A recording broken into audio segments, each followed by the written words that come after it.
Hello friends, this is Dr. Aditi Jain and you all are welcome back to my YouTube channel ज्ञान वारिधि। आज हम structural approach जो teaching of English language के लिए बहुत important approach है उसको हम इस वीडियो में डिस्कस करेंगे। तो चलिए शुरू करते हैं।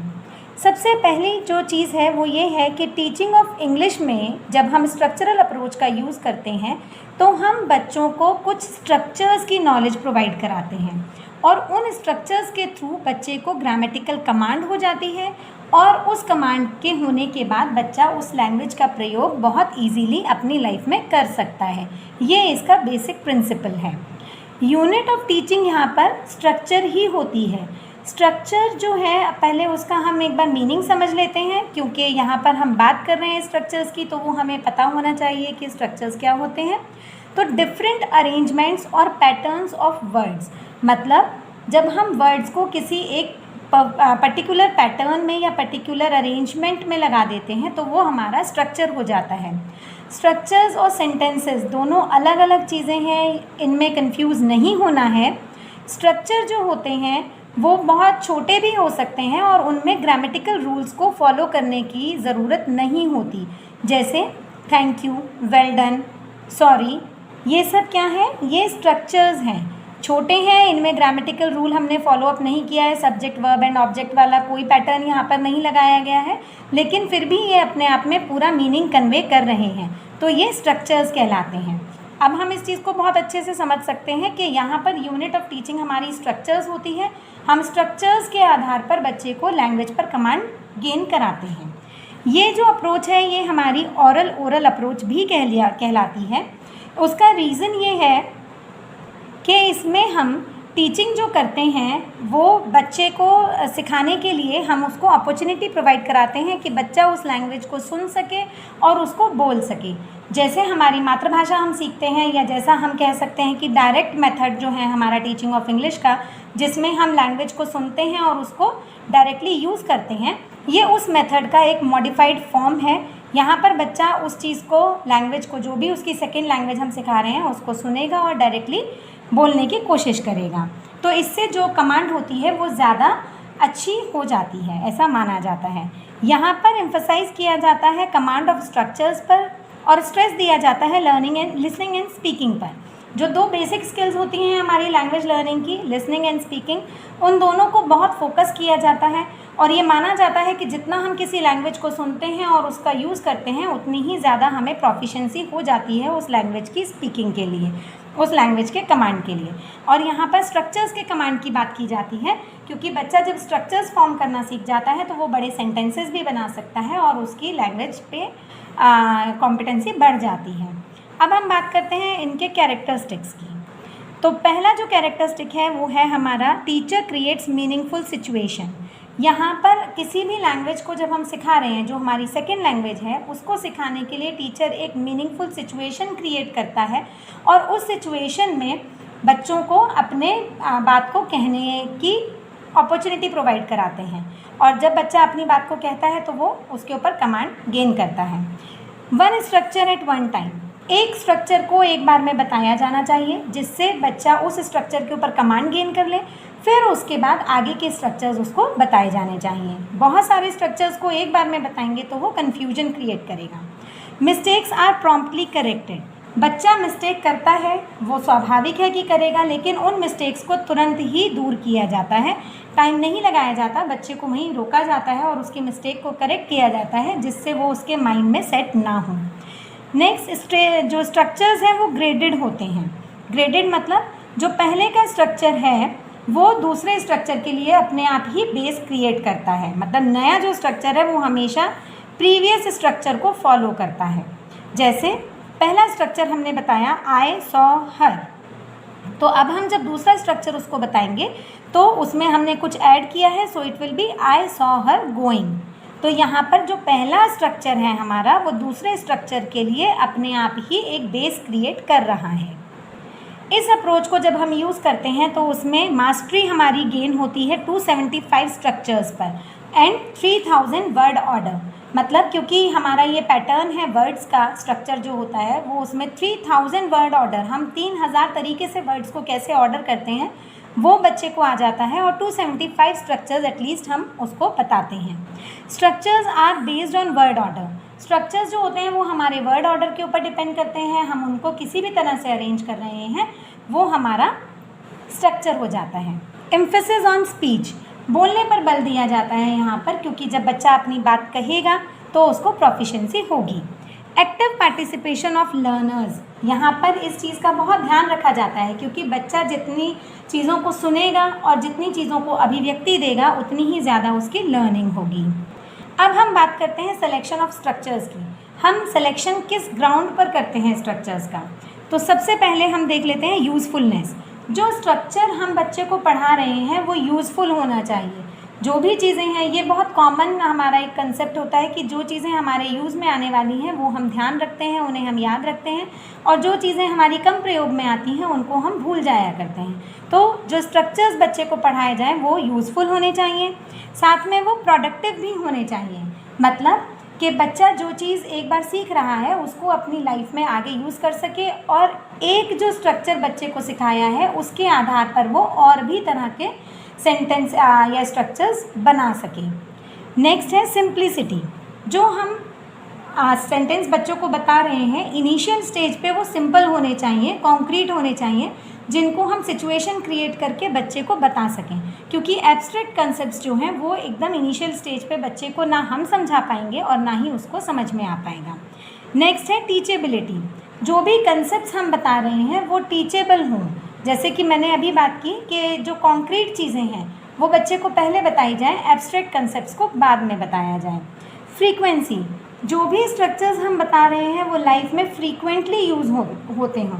जो चीज़ें कम यूज़ होती हैं उनको वो भूल जाएंगे, तो इसलिए ऐसे स्ट्रक्चर्स पहले उनको सिखाए जाएँ जो वो फ्रीक्वेंटली यूज़ करते हैं।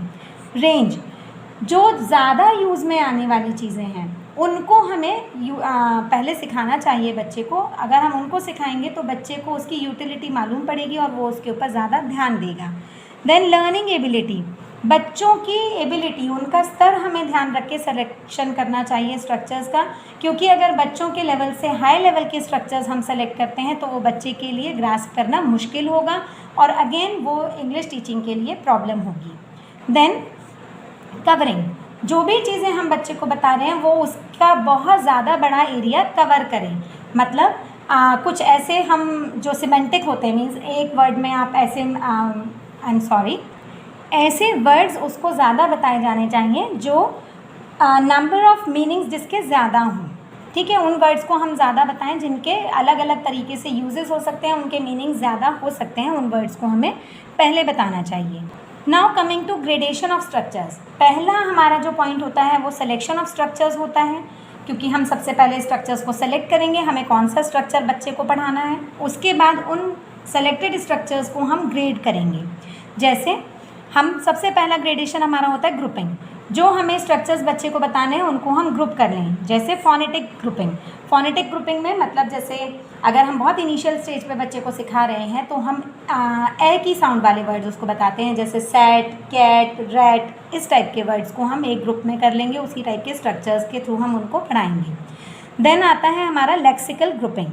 लेक्सिकल ग्रुपिंग का मतलब है वो वर्ड्स जो हम सेम सिचुएशंस में यूज़ करते हैं, उन वर्ड्स को हम अलग अलग ना करके एक जगह ग्रुप कर लें और फिर बच्चे को बताएं, सो दैट कोई कन्फ्यूजन ना हो और वर्ड्स के मीनिंग उनको क्लियर हो जाएं। देन हमारा आता है ग्रामेटिकल ग्रुपिंग। इसमें हम क्या करते हैं, पैटर्न ऑफ सेंटेंसेस हम बताते हैं, जो लगभग एक जैसे पैटर्न होते हैं वो हम यहाँ पर बच्चे को बता देते हैं। इसके बाद आता है हमारा सीमेंटिक ग्रुपिंग। सीमेंटिक ग्रुपिंग में जो वर्ड्स ऐसे हैं जिनके सिमिलर मीनिंग हैं उनको हम यहाँ पर बच्चे को ग्रुप में बताते हैं। नेक्स्ट हमारी जो हेडिंग आती है that is types of patterns of sentences. जब हम बच्चे को पैटर्न सिखा रहे हैं, स्ट्रक्चर सिखा रहे हैं, तो उसके टाइप्स के आधार पर भी हम उसको ग्रेड कर लेते हैं। जैसे इनिशियल स्टेज पे हम उसको 2 पार्ट्स का पैटर्न सिखाएंगे जिसमें 2 चीज़ें होंगी, जैसे ही rights, he goes, she sings, ऐसे वर्ड्स एंड ऐसे ही स्ट्रक्चर्स। देन 3 पार्ट पैटर्न सिखाएंगे, he is laughing, she is eating, he is singing, something, जो भी आपको बताना है। ये 3 हैं। देन ऐसे ही 4 में आप बता सकते हैं and you are going to proceed like this with further part patterns. Next हमारे आते हैं पैटर्न्स बिगनिंग विद देयर और व्हाट टाइप ऑफ क्वेश्चंस, जिसमें हम देयर जैसे वर्ड्स को यूज़ करते हैं, या व्हाट इज़ योर नेम, या there are books on the shelf, कुछ भी इस तरह की चीज़ें हम यहाँ पर बच्चे को बताते हैं। Then patterns of command and request, जिसमें हम कमांड दे रहे हैं या रिक्वेस्ट कर रहे हैं, come here, sit down, thank you, जो भी चीज़ें हम बता रहे हैं। Then patterns that are formal, means यहाँ पर हम फॉर्मल पैटर्न्स की बात करते हैं, जैसे गुड मॉर्निंग, थैंक यू, जो भी हम फॉर्मल चीज़ों में यूज़ करते हैं उन पैटर्न्स को हम एक जगह ग्रुप करके तब बच्चे को बताते हैं। नेक्स्ट हमारा पॉइंट आता है, पहला सिलेक्शन हो गया, दूसरा ग्रेडेशन हो गया, थर्ड पॉइंट जो हमारा होता है वो होता है प्रेजेंटेशन ऑफ स्ट्रक्चर, जो कि बहुत इंपॉर्टेंट चीज़ है। अब तक जो हमारा चल रहा था वो सिर्फ प्लानिंग स्टेज थी, अब हमारी एग्जीक्यूशन स्टेज आई है, जिसमें हम बच्चे के सामने उस स्ट्रक्चर को प्रेजेंट कर रहे हैं। तो यहाँ पर जब भी हम प्रेजेंट करेंगे तो हमें एज अ टीचर क्या क्या ध्यान रखना है, how we are going to introduce new vocabulary and grammar, किस वे में हम उसको इंट्रोड्यूस करेंगे, बच्चों को कैसे, बच्चों के इंटरेस्ट को हम कैसे स्टिमुलेट करेंगे जिससे वो उसको इंटरेस्टिंग लगे और वो उन चीज़ों को सीखने के लिए ज़्यादा अटेंटिव हो जाए, या फिर बच्चों से हम नए लैंग्वेज में कैसे बातचीत करना स्टार्ट कराएंगे। सो ये सब चीज़ें हमारी प्रेजेंटेशन के पार्ट में आती हैं, और ये टीचर के कैलिबर के ऊपर डिपेंड करता है कि वो अपनी एक्टिविटीज़ को किस तरह से फ्रेम कर रहा है जिससे उसका डिज़ायर्ड गोल जो है वो अचीव हो सके। एंड लास्ट इसका है प्रैक्टिस ऑफ स्ट्रक्चर। ये सबसे ज़्यादा इंटरेस्टिंग होता है क्योंकि ये एक्टिविटी बेस्ड होता है। इसमें बहुत सारे गेम्स टाइप एक्टिविटीज़ भी हो सकती हैं या कुछ और चीज़ें ऐसे जिसमें बच्चे को उन स्ट्रक्चर्स को जो बच्चे को सिखाए गए हैं उनको प्रैक्टिस करने का मौका मिल रहा है। तो ये कोई क्विज टाइप हो सकता है, कोई गेम हो सकता है, या कोई और एक्टिविटी जो टीचर यूज़ करे उन बच्चों से उस स्ट्रक्चर की प्रैक्टिस कराने के लिए। Now coming to the merits of structural approach. पहली चीज़ हमारी मास्टरी हो जाती है एटलीस्ट 275 स्ट्रक्चर्स पे, और ये बहुत बड़ा अमाउंट है, बहुत बड़ा नंबर है 275 स्ट्रक्चर्स। तो उसके बाद बच्चे को बहुत ज़्यादा नॉलेज हो जाती है एक पर्टिकुलर लैंग्वेज की। More stress on spoken drills, बच्चे को बोलने के लिए बहुत ज़्यादा स्ट्रेस किया जाता है। बच्चा बोलता है तो वो उन चीज़ों को बहुत ईजीली सीख जाता है। Through structures child directly learns grammar, word order and use of words which are helpful in writing also. जब हम स्ट्रक्चर सिखा रहे हैं तो बच्चे को ग्रामर अपने आप आ रही है, वर्ड ऑर्डर भी बच्चा सीख रहा है, यूज़ ऑफ वर्ड्स भी बच्चा सीख रहा है, और ये उसको राइटिंग स्किल्स में भी हेल्प करता है। जब वो अपनी चीज़ को बोल पा रहा है तो वो लिख भी सकता है। Next is based on scientific principles. पहले चीज़ को सुनना है, उसके बाद उसको बोलना है, उसके बाद रीडिंग पर भी फोकस किया जाता है और राइटिंग पर भी फोकस किया जाता है। तो ये साइंटिफिक प्रिंसिपल है जो कि ग्रेजुअली चलता है कि बच्चे को आप चीज़ें दिखाएं, उसको सुनाएं, उसके बाद उसको बोलने के लिए अपॉर्चुनिटी प्रोवाइड कराएं। And now next is learning becomes permanent through this method due to emphasis on oral drills. क्योंकि बार बार बच्चे को ओरल प्रैक्टिस कराई जाती है, बोलने के लिए अपॉर्चुनिटी दी जाती है, तो जो स्ट्रक्चर्स बच्चे ने सीखे हैं या वर्ड ऑर्डर हम बच्चे को सिखा रहे हैं वो सब चीज़ें उसके माइंड में सेट हो जाती हैं due to lot of oral drills. अब बात करते हैं इसके लिमिटेशंस या इसके डिमेरिट्स की।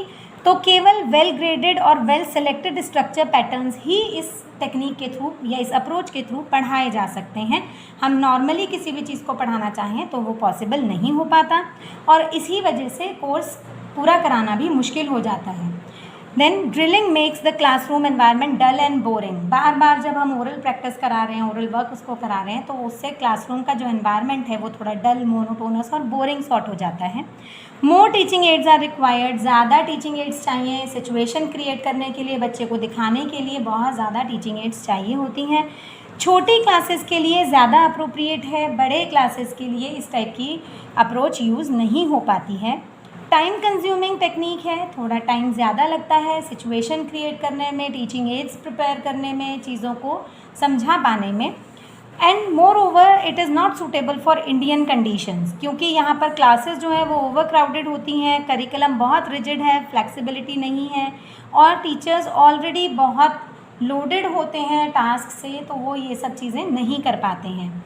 And more over it doesn't solve the problem of teaching English. जो इंग्लिश टीचिंग का प्रॉब्लम है, जो बेसिक ट्रबल है कि बच्चों को नहीं बोल पा रहे हैं, एनवायरनमेंट नहीं मिलता है, तो वो सब चीज़ें इससे ज़्यादा सॉर्ट आउट नहीं हो पाती हैं। होप ये वीडियो आपको पसंद आया होगा। अगर आपको मेरे वीडियोज़ अच्छे लगते हैं तो लाइक, सब्सक्राइब और शेयर करना ना भूलें। Thank you.